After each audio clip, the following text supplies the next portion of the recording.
सत्यवती के चित्रांगद और विचित्रवीर नामक 2 पुत्र हुए। शांतनु का स्वर्गवास चित्रांगद और विचित्रवीर के बालकाल में ही हो गया था, इसलिए उनका पालन पोषण भीष्म ने किया। भीष्म ने चित्रांगद के बड़े होने पर उन्हें राजगद्दी पर बिठा दिया, लेकिन कुछ ही काल में गंधर्वों से युद्ध करते हुए चित्रांगद मारा गया। इस पर भीष्म ने उनके अनुज विचित्रवीर को राज सौंप दिया। अब भीष्म को विचित्रवीर के विवाह की चिंता हुई। उन्हीं दिनों काशीराज की 3 कन्याओं अंबा, अंबिका, अंबालिका का स्वयंवर होने वाला था। उनके स्वयंवर में जाकर अकेले ही भीष्म ने वहां आए समस्त राजाओं को परास्त कर दिया और तीनों कन्याओं का हरण करके हस्तिनापुर ले आए। बड़ी कन्या अंबा ने भीष्म को बताया कि वह अपना तन मन राजसौल को अर्पित कर चुकी है। उसकी बात सुनकर भीष्म ने उसे राजा साल्व के पास भिजवा दिया और अंबिका और अंबालिका का विवाह विचित्रवीर के साथ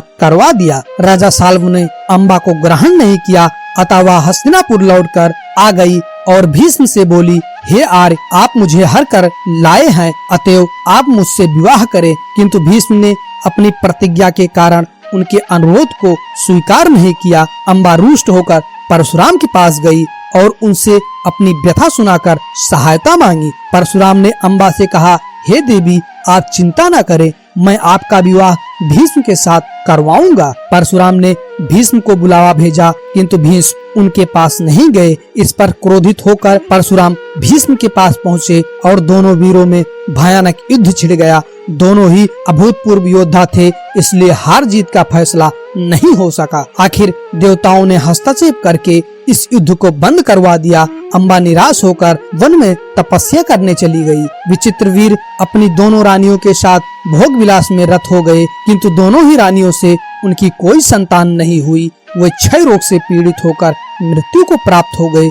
अब कुल नाश होने के भय से माता सत्यवती ने एक दिन भीष्म से कहा, पुत्र, इस वंश को नष्ट होने से बचाने के लिए मेरी आज्ञा है कि तुम इन दोनों रानियों से पुत्र उत्पन्न करो। माता की बात सुनकर भीष्म ने कहा, माता, मैं अपनी प्रतिज्ञा किसी भी स्थिति में भंग नहीं कर सकता। यह सुनकर माता सत्यवती को अत्यंत दुख हुआ। अचानक उन्हें अपने पुत्र वेदव्यास का स्मरण हो आया। स्मरण करते ही वेदव्यास वहां उपस्थित हो गए। सत्यवती उन्हें देखकर बोली, हे पुत्र, तुम्हारे सभी भाई निसंतान ही स्वर्गवासी हो गए, अतः मेरे वंश को नाश होने से बचाने के लिए मैं तुम्हें आज्ञा देती हूँ कि तुम उनकी पत्नियों से संतान उत्पन्न करो। वेदव्यास उनकी आज्ञा मानकर बोले, माता, आप उन दोनों रानियों से कह दीजिए कि वह 1 वर्ष तक नियत व्रत का पालन करते रहें, तभी उनको गर्भ धारण होगा। 1 वर्ष व्यतीत हो जाने पर वेदव्यास सबसे पहले बड़ी रानी अंबिका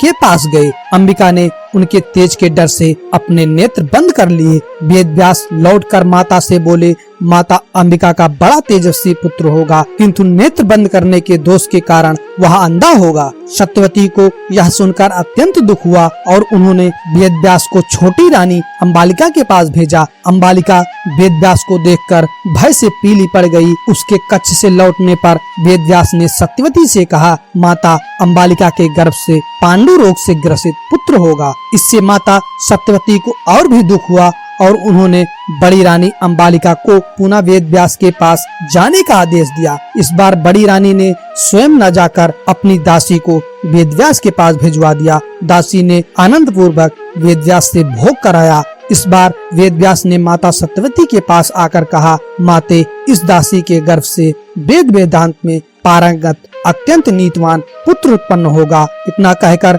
वेदव्यास तपस्या करने चले गए। समय आने पर अंबा के गर्भ से जन्मांध धृतराष्ट्र, अंबालिका के गर्भ से पांडु रोग से ग्रसित पांडु तथा दासी के गर्भ से धर्मात्मा विदुर का जन्म हुआ। अगर ये कहानी आपको अच्छी लगी, प्लीज लाइक करें, शेयर करें और इस चैनल को सब्सक्राइब करके अपने भाई का सपोर्ट करें। Thank you. जय माता दी, जय श्री कृष्णा, जय हिंद दोस्तों।